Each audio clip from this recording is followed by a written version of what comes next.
Innallaha yanzuru ila wajhi syabahan wa masaa. Sesungguhnya Allah selalu memandang kepada wajah orang yang telah lanjut usianya, Pak. Pagi-pagi dan petang-petang yang lah lanjut usia, artinya lah tua. Yang memuda model kami kolom. Apa kata Allah? Ya ibadi, dalam hadis kursi, wahai hamba-hambaku, kata Allah, qad kabura sinnukat, sesungguhnya telah mulai pula berguguran gigi kamu, sekok-sekok.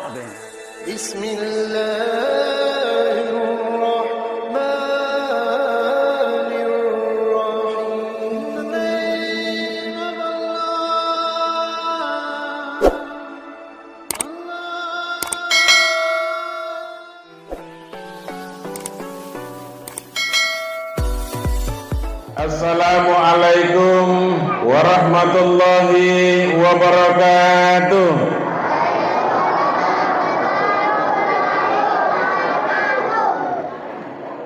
Alhamdulillahillazi asra bi'abdihi laylan minal masjidil haram ilal masjidil aqsa. Allahumma salli ala Sayyidina Muhammad wa ala ali Sayyidina Muhammad. Untuk kata-kata penghormatan saya numpang deh kepada pembicara terdahulu. Namun kecik benamo gedang begelar. Kok kecik dak dipanggil namo, gedang dak pula disebutkan gelarnya. Kecik sakti gedang betua. Seluruh kita yang hadir di Masjid Raya Baitus Salam ini, mudah-mudahan kita memperoleh barakah dari Allah Subhanahu wa taala. Amin. Amin. Bu, aminan. Ngaminkan be. Bapak Ibu sekalian, malam ini tentu kita patut bersyukur kepada Allah, limpahan rahmat dan karunia-Nya. Alhamdulillah, Allah itu masih sayang kepada kita, Pak. Allah itu masih sayang kepada kita, ibu-ibu. Luar biasa sayang Allah itu dengan kita.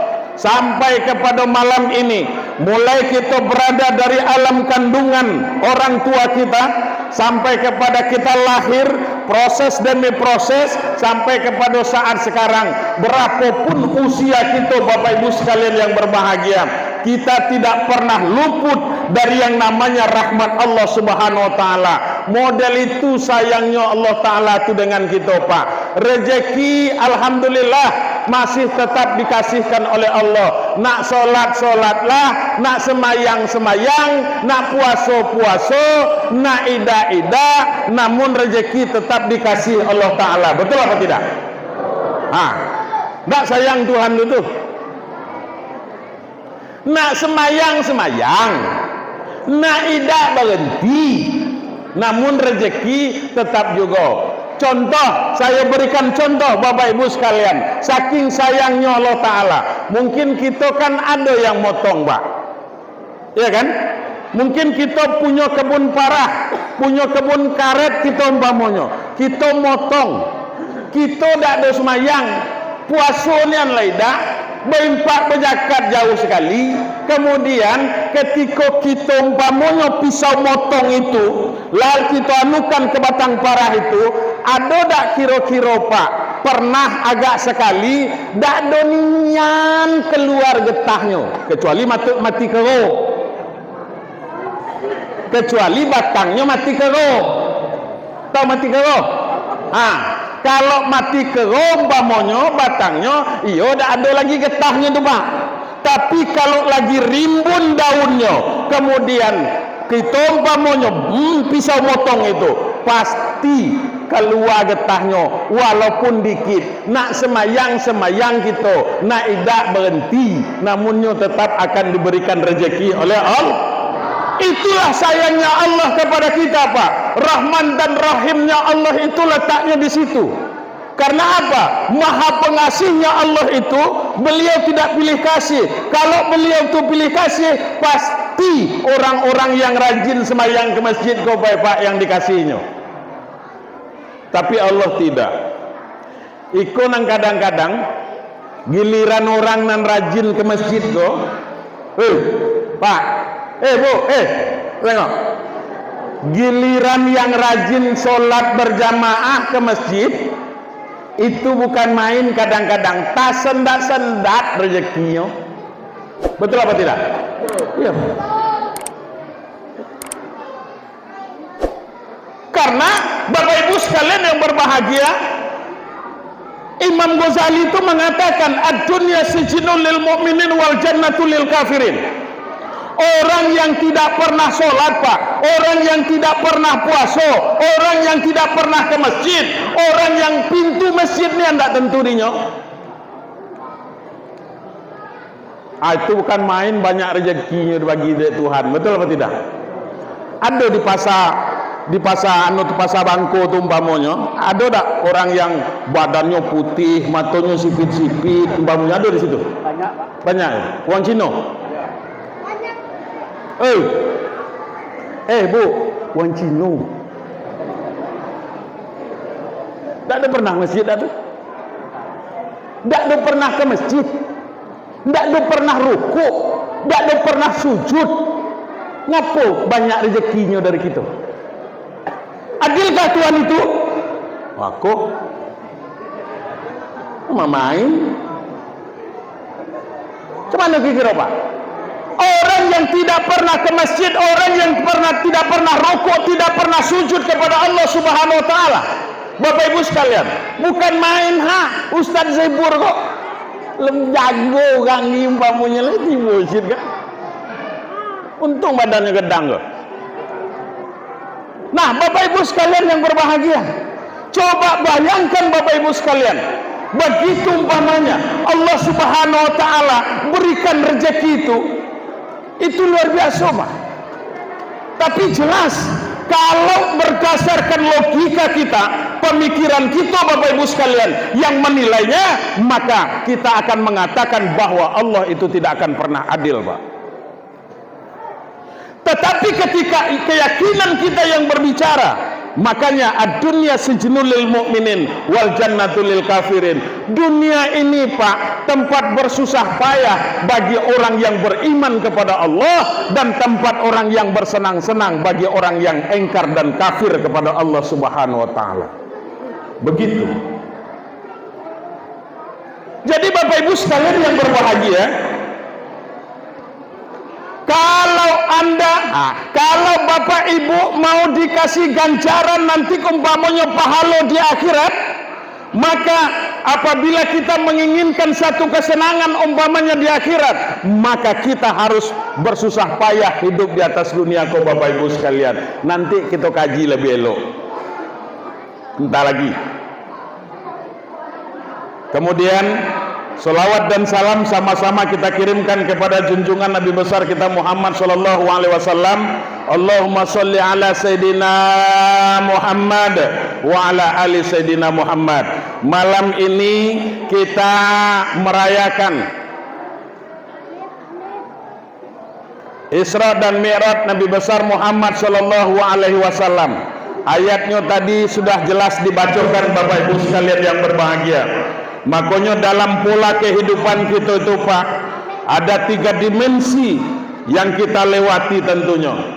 Ada masa itu, Pak, masa yang telah lalu, ada masa sekarang, dan ada masa yang akan datang. Masa yang telah lalu tentu harus kita jadikan kenangan dan pelajaran, Pak. Apa yang terjadi pada masa lalu kita harus kita jadikan pelajaran, harus kita jadikan contoh Bapak Ibu sekalian yang berbahagia. Kemudian masa sekarang ini itu adalah kenyataan dalam kehidupan kita. Malam ini merupakan kenyataan kehidupan kita Bapak Ibu, dan juga merupakan sarana bagi kita untuk mendapatkan kebaikan-kebaikan untuk masa yang akan datang. Masa yang akan datang merupakan harapan, masa yang akan datang merupakan keinginan, masa yang akan datang itu merupakan cita-cita bagi kita. Cita-cita kita Pak untuk masa yang akan datang, tentu kita harus berusaha. Hari ini harus lebih baik daripada hari kemarin. Kemudian hari esok tentu kita harus berusaha harus lebih baik daripada yang sekarang ini Bapak Ibu yang dimuliakan Allah. Nah, oleh karenanya peristiwa Isra dan Mi'raj Nabi besar Muhammad sallallahu alaihi wasallam yang setiap tahun seperti yang dikatakan oleh Bapak Kepala Desa tadi, yang selalu diceritakan, yang selalu kita memperingatinya Bapak Ibu sekalian, maka itu merupakan masa yang telah berlalu, tetapi sekarang masih sangat relevansinya, sangat tepat relevansinya untuk masa sekarang ini Bapak Ibu sekalian. Kenapa demikian? Karena dia sesuai, karena ajaran itu merupakan ajaran dari Allah Subhanahu wa taala. Ajarannya bersumberkan dari Al-Quran. Setiap yang bersumberkan dari Al-Quran Pak, apapun zamannya pasti akan sesuai dengan Al-Quran. Itu yang harus kita pahami di dalam kehidupan kita ini. Dan Al-Quran bukanlah berarti kitab sejarah Pak. Al-Quran itu bukan kitab sejarah, bukan buku sejarah Al-Quran itu, tetapi Al-Quran banyak membicarakan masalah-masalah sejarah Bapak Ibu sekalian. Masalah sejarah umpamanya bagaimana Nabi Adam diciptakan oleh Allah Subhanahu wa taala, Al-Quran berbicara. Bagaimana umpamanya Nabi Nuh ditenggelamkan Bapak Ibu sekalian yang berbahagia. Yang terjadi pada zaman Nabi Nuh diceritakan di dalam Al-Quran.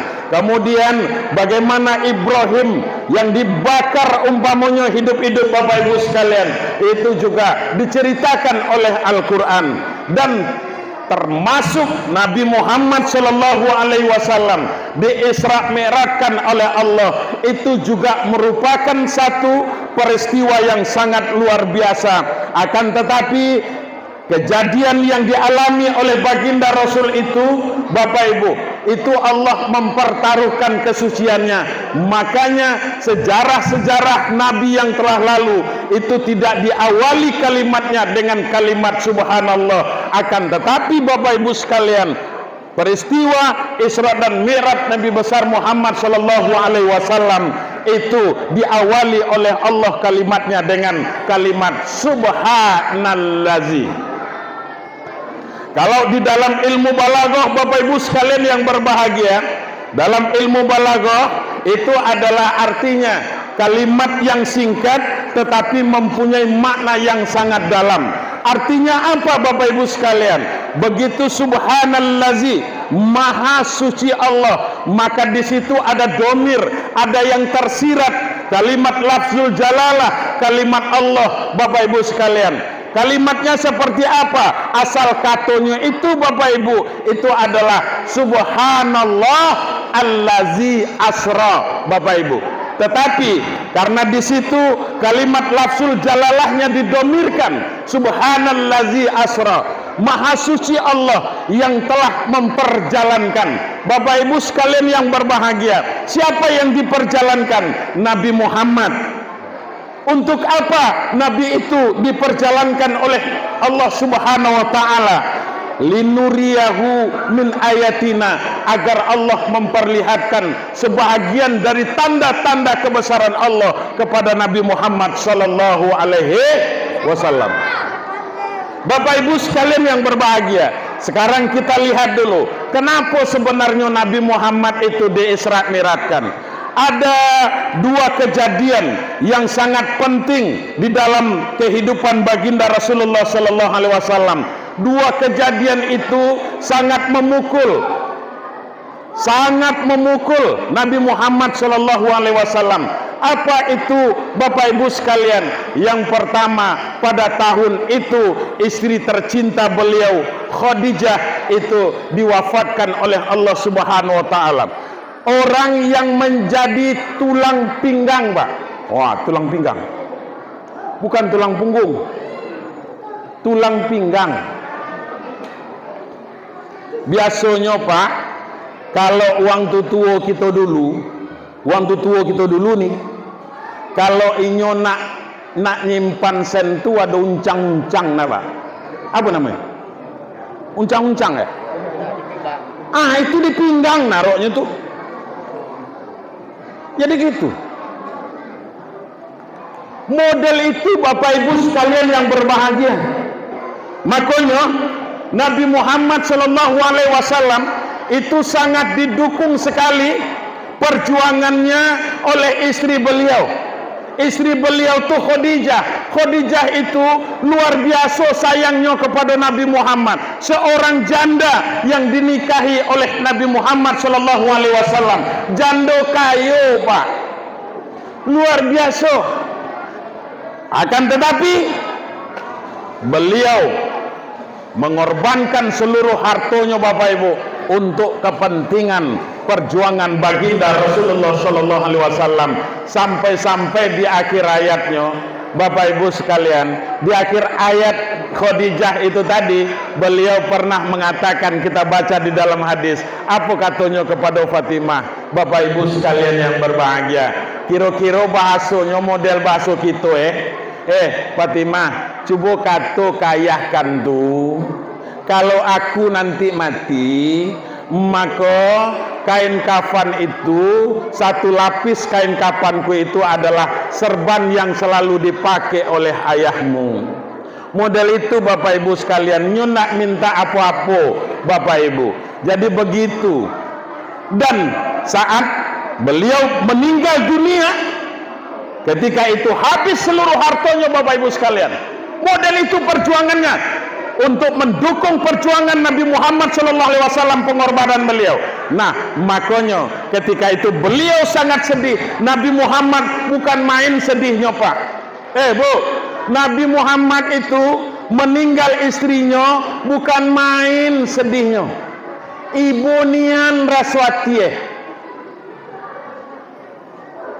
Kok dapat model itu bapak-bapak, ibu-ibu? Ibu-ibu nanti kalau umpamanya ibu meninggal, maka suaminya sedih nian umpamanya. Itu ada harapan ibu-ibu kok masuk surga tuh. Karena sayang lakinya dengannya. Kan gitu, Bu? Ya, Bu? Tapi kalau kelagi umpamanya ibu meninggal, kemudian umpamanya lakinya, apa kata lakinya ketika bininya meninggal? Bu, tengok dulu ke sikau. Kalau ibu nanti umpamanya meninggal, kemudian lakinya mengatakan merdeka. Kata lakinya umpamanya, itu ada harapan ibu masuk neraka. Jadi gitu. Nah, oleh karena itu Bapak Ibu sekalian yang berbahagia, Nabi Muhammad SAW merasa kehilangan dengan diwafatkannya Khadijah, istri tercinta beliau, yang mendukung perjuangan agama Islam ini, Bapak Ibu, yang dilakukan oleh Nabi Muhammad. Luar biasa Bapak Ibu sekalian. Nah, kemudian apalagi kejadian apalagi yang membuat beliau terpukul? Meninggalnya paman yang menjadi tonggak dari perjuangannya. Siapa itu? Abu Talib, Bapak Ibu sekalian. Dia selalu mengawal, dia selalu mendukung perjuangan baginda Rasulullah Sallallahu Alaihi Wasallam. Nah, orang yang mendukung perjuangannya kok tadilah yang meninggal. Akhirnya beliau bukan main sedihnya, Bapak Ibu. Karena kesedihan itu beliau langsung, Bapak Ibu, karena beliau penting sekali bagi Nabi Muhammad adalah Allah. Di tengah malam selesai beliau sholat tahajud, Bapak Ibu, maka di situ datanglah malaikat Jibril. Dipanggil Jibril oleh Allah memanggil, Jibril, kasih kau dulu, panggil itu kekasihku Nabi Muhammad, bawa jalan-jalan. Model itulah kira-kira, Pak. Untuk apa? Untuk menghibur Nabi Muhammad SAW. Karena kesedihan yang dialami, maka Nabi Muhammad dibawa oleh malaikat Jibril itu jalan-jalan untuk menghilangkan rasa kesedihan itu, Bapak Ibu. Kejadian Isra dan Mi'raj ini tentulah sesuatu hal yang logika kita sangat kecil untuk menerimanya, Pak. Kalau akal, tentu tidak akan mungkin Nabi itu melakukan perjalanan dari Masjidil Haram ke Masjidil Aqsa 40 hari, Pak, jalan kaki dengan kendaraan terbaik ketika itu adalah unta. Maka dengan untuk kendaraannya 40 hari pergi, 40 hari pulang, Bapak Ibu sekalian. Model itu perjalanan. Tetapi Nabi Muhammad melakukan Isra dan Mi'raj cuman sepertiga malam. Itu makanya Bapak Ibu, kalau akal kita yang menerima, tentu tidak akan bisa diterima oleh akal. Akan tetapi Bapak Ibu sekalian yang berbahagia, kalau keimanan, keyakinan kita yang menerima, apa yang tidak mungkin bagi Allah Subhanahu wa Ta'ala. Betul apa tidak? Ibu, kalau Allah yang menghendaki, maka tidak ada satupun yang tidak mungkin bagi Allah. Semuanya.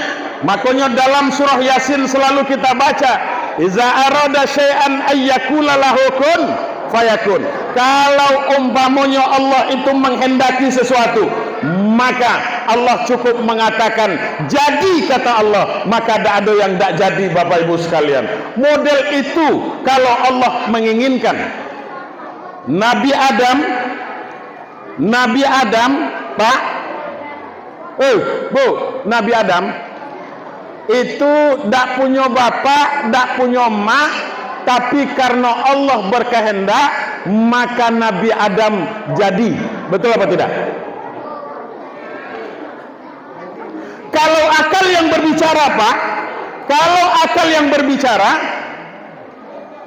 ayah dengan ibu merupakan sebab, maka lahir anak itu akibat. Kalau istilah akibat, sebab dan akibat, Bapak Ibu sekalian, itu kajian akal. Kenapa kajian akal? Karena sesungguhnya sesuatu hal yang menjadi sebab, maka akan muncul akhirnya nanti akibat, Bapak Ibu. Contohnya itu tadi, ada seorang saya umpamanya, ada ayah saya, ada mak saya, kemudian terjadi kerjasama yang baik, maka lahirlah saya. Sebab mereka melakukan pergaulan yang baik, maka lahirlah saya. Saya merupakan akibat dari sebab itu tadi. Nah, Bapak Ibu sekalian yang berbahagia, tetapi kalau keyakinan yang berbicara itu tidak ada umpamanya sebab dan akibat itu. Contohnya itu tadi, Nabi Adam tidak ada maknya, tidak ada pula ayahnya, kemudian Allah berkehendak, maka Nabi Adam jadi, Bapak Ibu sekalian yang berbahagia. Begitu juga umpamanya Maryam, ibunya Nabi Isa. Nabi Isa alaihissalam, Maryam itu Nabi Isa itu ayahnya, emaknya ada, kemudian ayahnya tidak ada, Pak. Tapi karena Allah berkehendak, maka Bapak Ibu sekalian yang berbahagia, lahirlah Nabi Isa alaihissalam. Makanya sekarang banyak juga yang niru seperti itu, Pak. Ayah tidak ada umpamanya, kemudian seorang ibu melahirkan. Banyak juga, banyak. Nah, hadirin wal hadirat yang dimuliakan Allah, makanya tadi saya katakan perjalanan baginda Rasulullah Sallallahu Alaihi Wasallam itu ceritanya dipertaruhkan oleh Allah, kejadiannya dipertaruhkan oleh Allah Subhanahu Wa Taala. Bahwa apa? Jangan sampai ada nanti umpamanya mereka yang tidak meyakini kejadian Isra dan Mi'raj itu, walaupun pada akhirnya ada beberapa banyak orang yang tidak percaya terhadap kejadian Isra dan Mi'raj itu, Bapak Ibu sekalian. Nah, kemudian Asra, kalimat Asra di sini adalah Maha Suci Allah yang telah memperjalankan. Artinya apa di sini, Bapak Ibu sekalian yang berbahagia?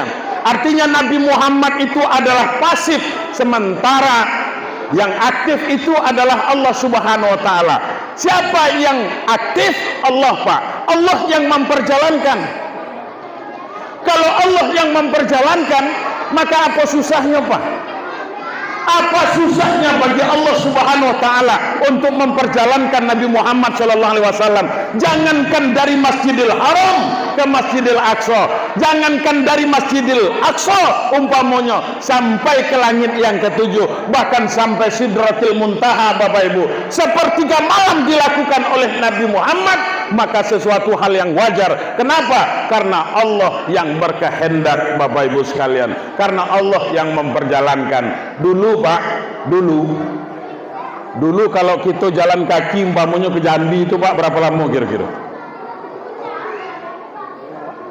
Kalau kita jalan kaki dari Kungkai ke umpamanya ke Jambi sana, ada seminggu, 2 minggu dulu, karena jalan kaki. Tapi kini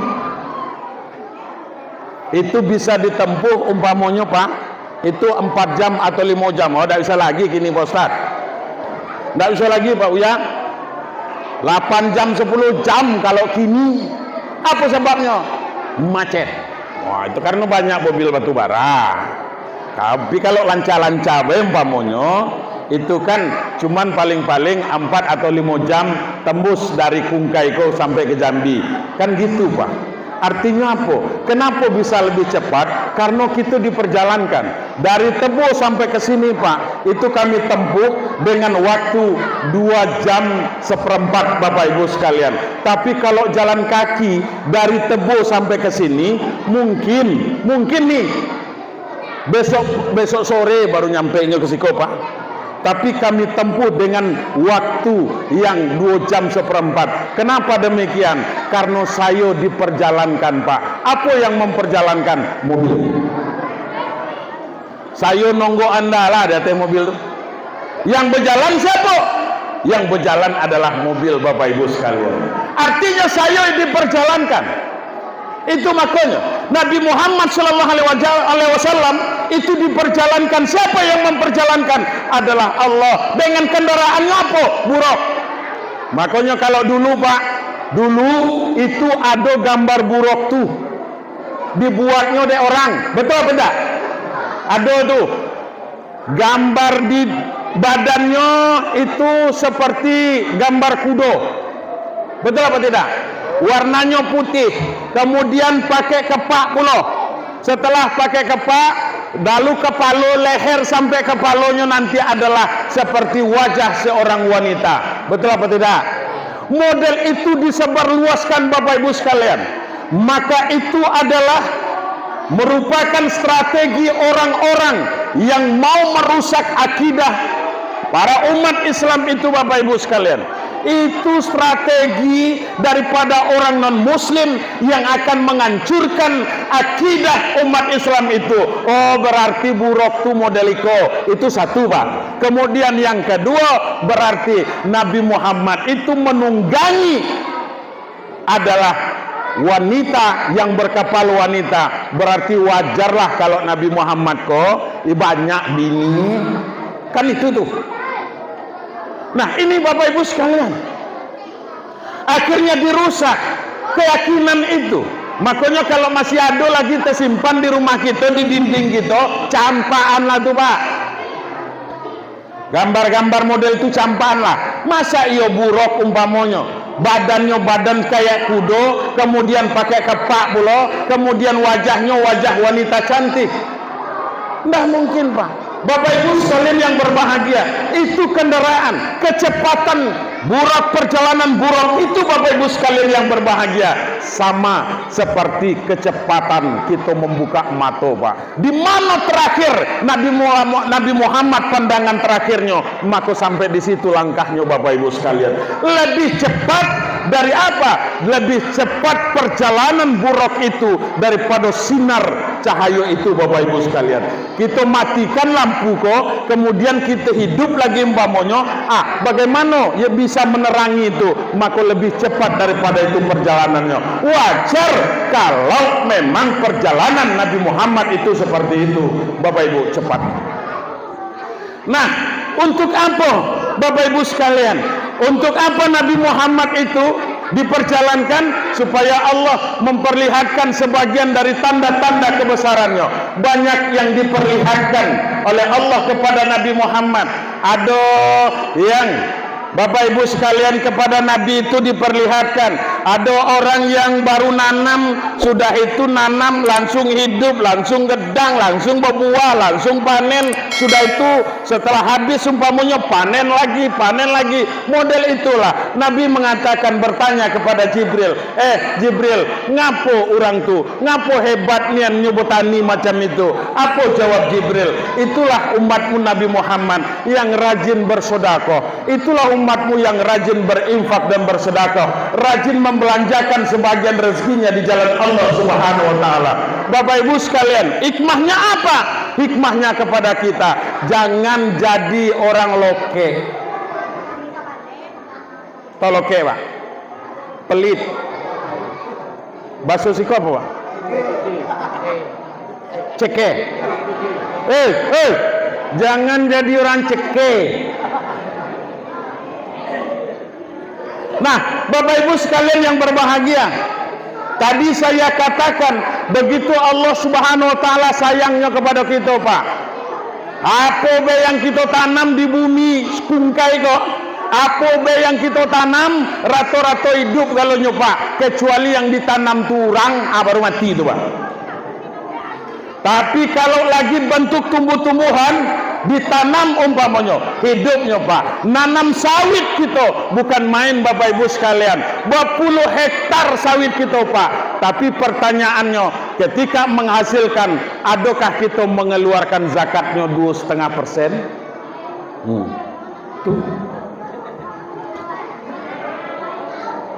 Berpuluh hektar kebun parah kita, kebun karet kita umpamanya, penghasilan bukan main. Berapa tonnya umpamanya, Bapak Ibu sekalian. Tapi pertanyaannya, selama 12 bulan itu, adakah kita mengeluarkan zakatnya 2,5%?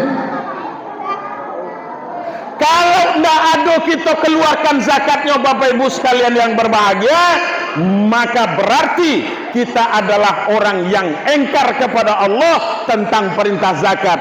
Maka ingat apa kata Allah di dalam Al-Quran terhadap orang-orang yang pelit itu, Pak.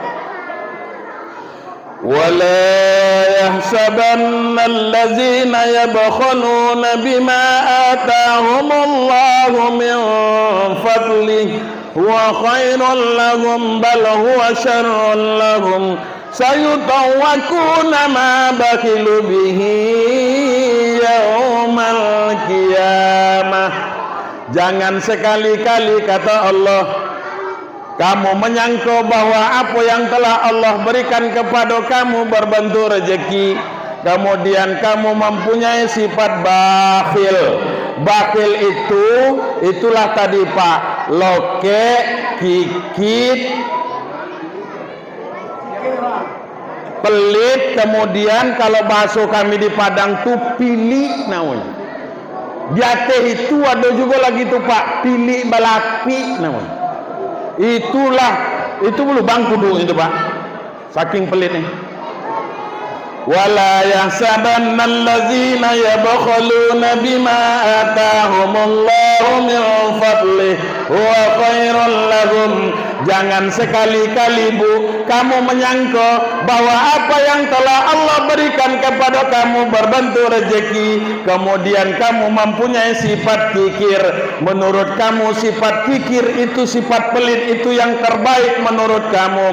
Bal huwa syarrul lakum, akan tetapi itulah sifat yang paling dibenci oleh Allah. Sayutawakuna ma bakhilu bihi yaumal qiyamah. Maka ingat nanti, kata Allah, Allah akan mengalungkan harta yang kita kikirkan itu, yang kita pelitkan itu nanti di hari kiamat.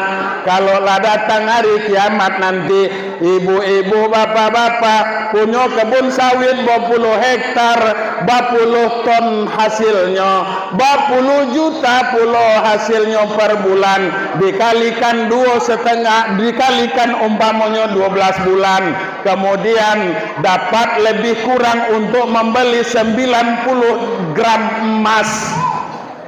Berapa segram emas, Pak? 1 juta ya? 1 gram 1 gram 1 juta kan? Berarti taruhlah lebih kurang 100 juta selama setahun hasil sawit, kemudian kamu wajib mengeluarkan zakat 2,5%. Ingat baik, kalau 1 juta 25.000, tambah-tambahan lah. Kalau kamu ndak mengeluarkan zakatnya, maka apa kata Allah? Sayutawakuna ma bakhilu bihi yaumal qiyamah. Maka nanti Allah akan kalungkan apa yang kamu kikirkan itu nanti di hari kiamat. Sandanglah dek itu ke batang sawit itu.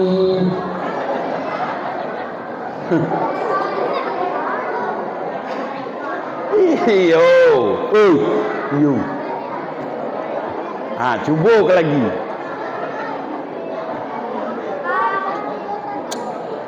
Duduk boleh. Lah, jadi itu, Ya.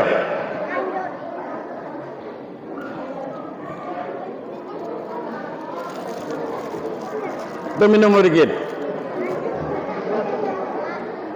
Karena ada penyampaianku bentar lagi. Tak ada lama kaki daknya, kalau ceramah aku tak boleh lama-lama Pak. Kalau lah sudah nanti selesai. Kalau sudah nanti selesai lah itu. Nah, Bapak Ibu sekalian yang berbahagia. Jadi begitu. Makanya kalau nanti kita umpamanya mau memetik apa yang kita infak dan sedekahkan Bapak Ibu sekalian, maka sesungguhnya infak dan sedekah itu suatu amal yang sangat luar biasa Pak. Makanya manusia kok ketika lah mati, lah masuk ke dalam kubur tuh, sampai dia hari kiamat, sampai di dalam kubur tuh nanti apa katanya? Ya Allah, ya Allah, balian saya lagi ya Allah ke atas dunia tuh ya Allah. Agak 5 menit jadilah ya Allah. Itu kira-kira model basuh saya ya. Agak 5 menit jadilah ya Allah, balian lagi saya ke atas dunia tuh. Supaya apa? Supaya saya bersedekah ke masjid Baitulsalam. Kan gitu. Minta balik Pak. Minta balik. Minta balik. Jangan main-main. Nah, hadirin wal hadirat rahimakumullah. Walaupun sebentar. Tapi kalau lah balik pulau mau nyomba, baliknya ke kungkai kok setelah kita masukan ke dalam kubur, maka besok saya yakin tidak ada orang lagi yang masuk masjid kok.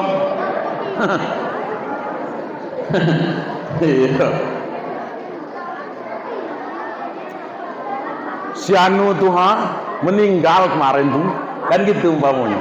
Sudah itu baliknya wali umpamanya ke situ, duduknya di situ. Tak ada lagi. Tak tengok pula ada gitu. Tuh. Nah ini Bapak Ibu sekalian. Tapi yakin dan percayalah Pak. Bu, yakin dan percayalah. Setiap orang di dalam kubur tuh enak Pak. Nggak ada yang nggak enak dalam kubur itu Ustaz. Buktinya dah ada seorang idak nak balik itu bukti enaknya dalam kubur itu. Betul atau tidak? Tidak ada. Sebab kalau nyo balik orang takut kalau makanya nyo di situlah. Jadi tidak ada nang baliknya kini itu berapa nang kita antar nyo tunak lah di situ. Tidak ada balik lagi ke kungkai kau. Tidak usah pelot. Oh si anu tu mati jadi hantu. Kan gitu umpamanya. Ndak ada, Bu. Ini perlu saya sampaikan. Jangan sampai kita dengar cerita umpamanya si Fulan tuh mati, Markonah mati. Ada nama Markonah? Ada? Namo Markonah ada di siko? Nggak ada kan? Markonah mati kan gitu umpamanya. Sudah itunya mati tak lama seminggu, sudah itunya jadi hantu. Apa maka jadi hantu? Nyo datang nian lah, nyo balik ke rumah segala nasi dalam mejiko habis dibuatnya kan gitu umpamanya. Markonah nian lah rupanya balik tu. Iyo kami nengok kan gitu. Bapak ibu sekalian yang berbahagia, kalau ada cerita seperti itu berarti cerita kemusyrikan. Bapak ibu sekalian yang berbahagia, jangan percaya. Nggak ada pak. Orang kalau lah dimasukkan, makanya kalimat inna lillah wa inna ilaihi raji'un. Kalau yang roh kita asalnya dari Allah, akan kembali kepada Allah. Jasad kita asal dari tanah, maka kembali kepada tanah. Kan gitu pak.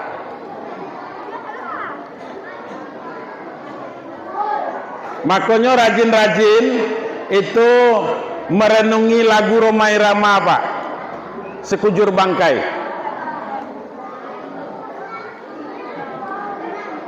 Jadi ada lagu Romai Rama itu sekujur bangkai.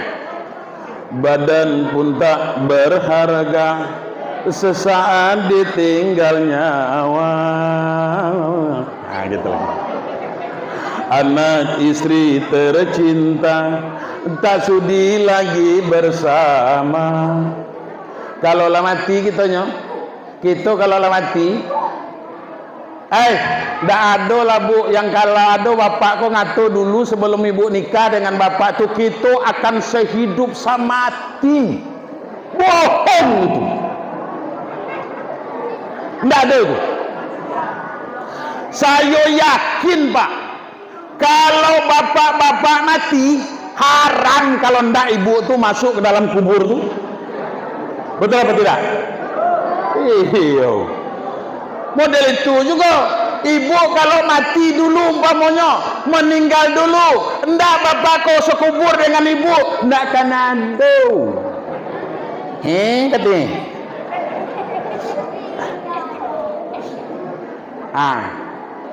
Kan main nginjak-injak tanah tu masuknya iyo, nginjak-injak tanah tu dalam matinya. Untunglah lah cepat ke mati kau, kalau tak payahnya awak kau teh. Itu.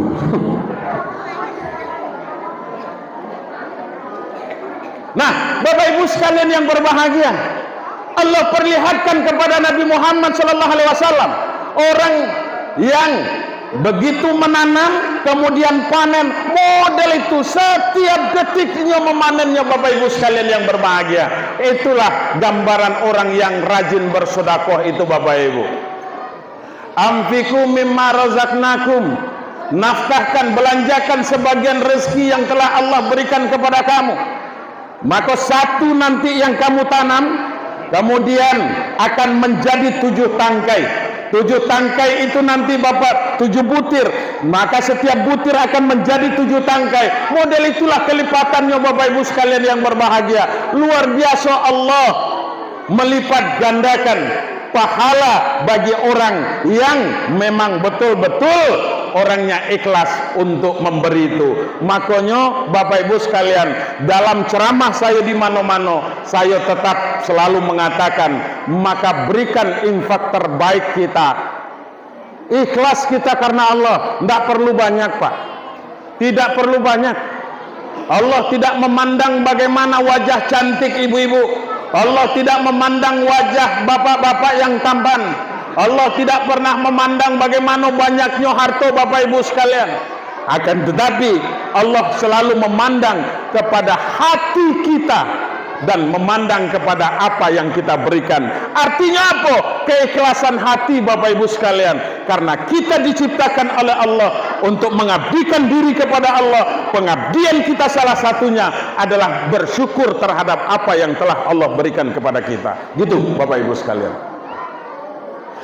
Kemudian diperlihatkan lagi oleh Allah Subhanahu wa taala, ada seorang yang kukunya dari tembaga dan rako sanoha. Kemudian inyo cakar-cakar lah mukonya. Kemudian inyo makan bangkai manusia, makan bangkai di depannya Bapak Ibu sekalian. Maka Nabi bertanya lagi, itu model apa pula model manusianya tu Jibril? Kata Jibril kepada Muhammad, Mat, itulah model umatmu nanti. Mereka yang selalu menceritakan aib orang lain. Bapak Ibu sekalian yang berbahagia, selalu menceritakan aib orang lain. Kalau ini betul Ustaz, yang kami ceritakan itu Buya, itu memang betul nian lah. Kalau betul yang kita ceritakan, itu namanya bagunjing namanya. Tapi kalau tidak betul yang kita ceritakan, itu berarti fitnah Bapak Ibu sekalian yang berbahagia. Nah, dua tuh sebenarnya banyak, tapi dua tuh kita balik ke pangkal balik. Sebelum Nabi Muhammad diberangkatkan Bapak Ibu sekalian yang berbahagia, kan ceritanya itu kan dibelah dadonya Pak. Dibelah dadonya, dikeluarkan hatinya oleh malaikat Jibril, dibasuh dengan air Zam-Zam, kemudian distempel hati Nabi Muhammad itu dengan stempel kenabian. Tidak sama dengan stempel kades lah tuh, stempel kenabian Bapak Ibu yang tidak bisa dipalsukan. Bapak Ibu sekalian yang berbahagia, model itulah yang terjadi pada diri Nabi. Hikmahnya apa dari cerita ini Pak? Apa hikmah yang dapat kita ambil dari pembelahan dada Nabi Muhammad SAW itu? Kenapa dibelah dadonya? Karena Nabi Muhammad itu akan menghadap kepada Allah, akan bermunajat kepada Allah. Maka orang yang akan menghadap Allah terlebih dahulu harus dibersihkan hatinya. Apakah hati Nabi ini selama ini tidak bersih? Bersih Pak, tapi lebih disucikan lagi oleh malaikat Jibril. Kenapa? Karena akan menghadap Allah langsung Bapak Ibu sekalian yang berbahagia. Makanya hikmahnya kepada kita sebagai umat, siapapun kita, apapun jabatan kita, ketika kita umpamanya akan menghadap kepada Allah, akan bermunajat kepada Allah, akan menyembah kepada Allah, maka terlebih dahulu bersihkan hati kita Bapak Ibu sekalian. Tapi jangan bersihkan hati itu seperti kejadian Nabi Muhammad itu. Jangan karena Nabi Muhammad dibersihkan hatinya, dibelah dadonya, kita dibelah pula dado mati. Saya dengan saya. Nah Bapak Ibu sekalian, Nabi Muhammad SAW dibelah dadanya. Kenapa? Karena akan menghadap kepada Allah. Kita ketika akan sujud kepada Allah, maka bersihkan hati kita. Bagaimana membersihkan hati kita Pak? Ketika kita akan rukuk dan sujud kepada Allah. Apa kata Allah di dalam Al-Quran mengajarkan kepada kita? Iza kuntum ila sholat, apabila kamu berdiri hendak sholat, faghsilu wujuhakum, maka basuhlah muka, kemudian wa aydiyakum ilal marafiq, kemudian basuh dua tangan sampai dua siku, wamsahu biru'usikum, sapu sebagian kepala, wa arjulakum ilal ka'bain, kemudian basuh pula dua kaki sampai dua mata kaki. Model itu yang diajarkan oleh Allah, cara membersihkan hati. Ngapo umpamonyo ketika kita mau sholat, muka yang dibasuh, tangan yang dibasuh, kaki yang dibasuh Bapak Ibu sekalian, karena yang empat kolah yang selalu mengotorkan hati kita itu Bu. Itu Pak, yang empat kota tadilah yang selalu mengotorkan hati kita, sehingga kadang-kadang segala daelo orang kalau artilah kotor Pak. Orang kalau lah kotor artinya maka terjadi pembusukan. Kalau lah terjadi pembusukan, apa kalimatnya? Syanu tu busuk hati. Orang tak ada elok lagi, salah galau orang buat ni. Model iko dibuat orang, kamu kau baru anak kemarin, dan segala macam. Akan gitu Pak. Sagalo dah elok, betul lah Pak. Itu makanya ada kata orang tua dulu, ketika umpamanya, ya, ketika Imam Ghazali itu ditanya oleh murid, guru, tuan, ya guru, lautan apa yang paling luas? Apa kata Imam Ghazali? Yang paling luas itu lautan hati. Makanya ada kata-kata orang tua dulu, lebih baik hati lapang walaupun tempat sempit daripada umpamanya hati sempit tempatnya lapang. Kan gitu, terbalik tuh, dah. Kira-kira model itulah.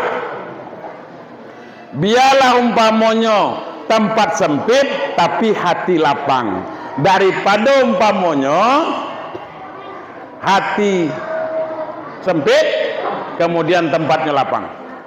Nah, ini Bapak Ibu sekalian. Jadi itu dibersihkan hati kita. Bagaimana cara membersihkannya? Kalau kita yang mengaku umat Nabi Muhammad itu, cara membersihkan hati kita adalah dengan berwuduk itu tadi Bapak Ibu sekalian.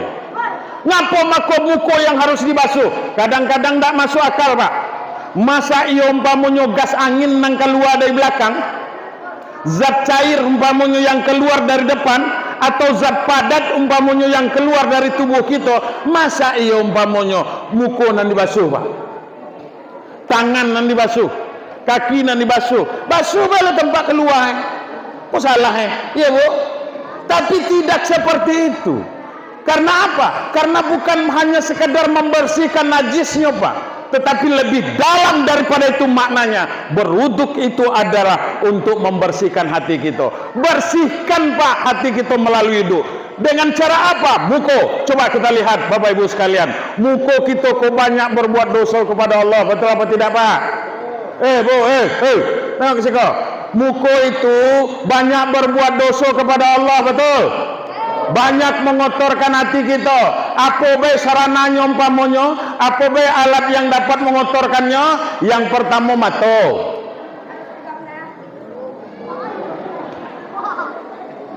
Yang kedua apa lagi? Yang kedua hidung. Yang lebih parah apa lagi? Yang lebih parah mulut. Kalau mulut sudah berbicara luar biasa, Pak, bisa putus hubungan silaturahmi. Betul apa tidak? Makanya ada kalimatnya, kalau pedang melukai tubuh masih ada harapan sembuh, tapi kalau lidah melukai hati, kemana obat akan dicari? Sakit nian nanti saya padahal ponakan di sayonya tutuha kurang ajarnya bukan main.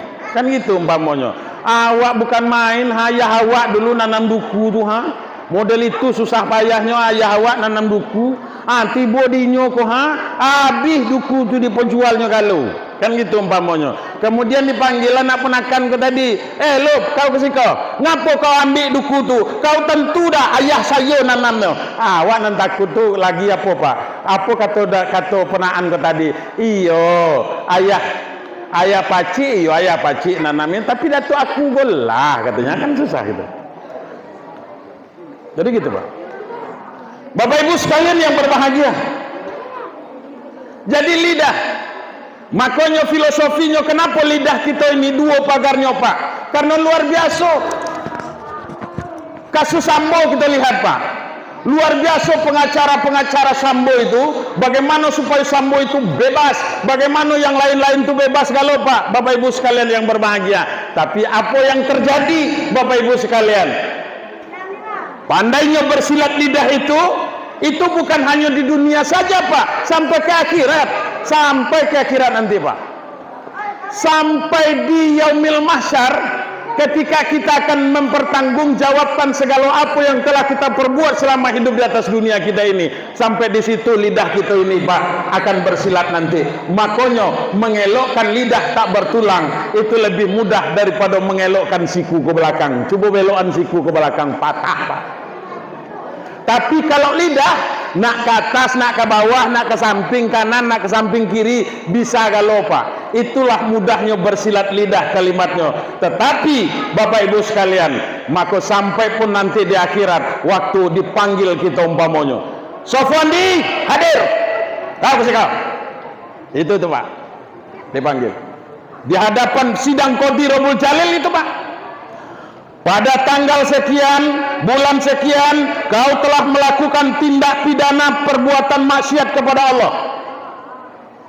Itu tuntutannya nanti, Pak, Raqib dan Atid, dibacakan itu. Jaksa penuntut umumnya Raqib dan Atid. Itu tuh, Pak. Raqib dan Atid nanti dibacakan.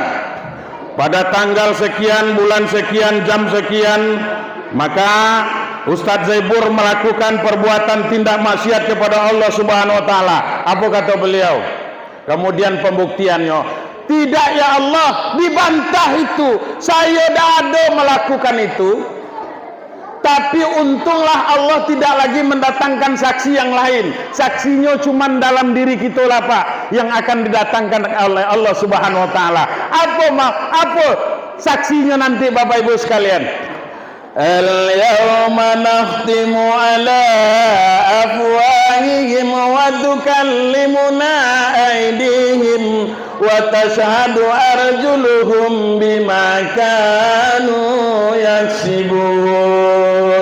Pada hari itu kata Allah akan dikunci mulut mereka yang pandai bersilatu, kemudian akan berbicara tangan mereka, wa tukallimuna aydihim. Apa kata tangan? Betul ya Allah, kata tangan nanti ngaku dewe Pak. Betul ya Allah, saya kolah yang manen sawitnya tuh. Itu Pak. Wa tukallimuna aydihim wa tashhadu arjuluhum. Kemudian kaki juga nanti Pak akan memberikan kesaksian. Apa pula kata kaki? Betul ya Allah, saya kolah dulu nama langkah ke kebun sawitnya tuh. Nak ngelak lagi tuh. Nak ngelak lagi tuh. Nggak bisa. Itu nanti dikunci mulut kita yang pandai berbohong itu Pak, yang pandai bersilat itu. Wa tukallimuna aydihim. Ada dalam surah Yasin Bu? Ada? Ayat berapa? Yang penting dalam surah Yasin. Ayatnya lagi lah. Innallaha yanzuru ila wajhi syabahan wa masaa. Sesungguhnya Allah selalu memandang kepada wajah orang yang telah lanjut usianya Pak, pagi-pagi dan petang-petang. Yanglah lanjut usia, artinya lah tua. Yang memuda model kami kolom. Apa kata Allah? Ya ibadi, dalam hadis kursi, wahai hamba-hambaku kata Allah, qad kabura sinnukat, sesungguhnya telah mulai pula berguguran gigi kamu, seko-seko. Nah ini Bapak Ibu sekalian, lebih kurang mohon maaf. Wallahu muwaffiq ila aqwamit thoriq. Wassalamualaikum warahmatullahi wabarakatuh.